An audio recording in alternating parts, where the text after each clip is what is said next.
Muhammad. Dunia kian parah dan makin sekarat, walau utusan terdahulu telah memperingatkan, manusia tetap lalai leka dalam kesesatan. Lalu diutuskan utusan agung sebagai penyempurna risalah, melengkapi indah, melenyapkan gundah, membawa syariat, menyampaikan kebenaran, penyempurna jalan, cerita kesaksian bagindalah Muhammad, penutup segala kenabian.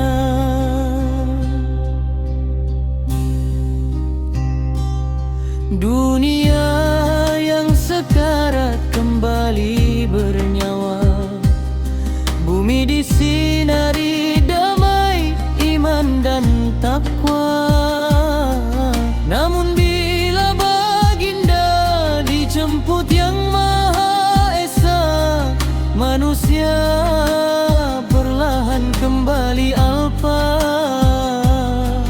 kembali hanyut dalam nista dan dosa.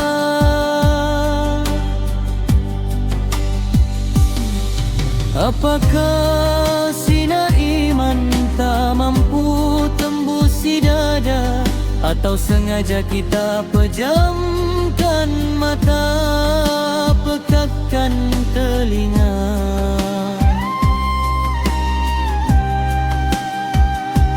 Baginda ajar mengesahkan yang Maha Kuasa, membimbing kita ke syurga, tapi kita menafikan seruan baginda, lalu berlari menuju neraka. Mengaku sayang tapi perbuatan mengingkari, pengorbanan baginda kita sia-siakan hari demi hari. Dalam kata rindu tapi hakikatnya dosa kita perlaku. Apakah seruan baginda masih belum terjentik di hatimu?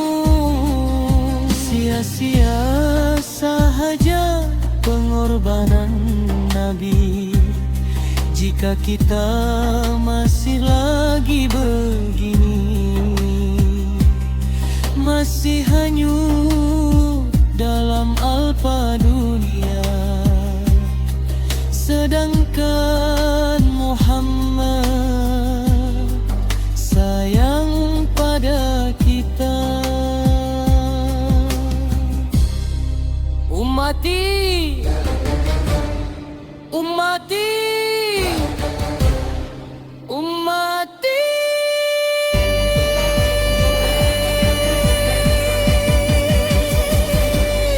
Sayang seribu kali sayang.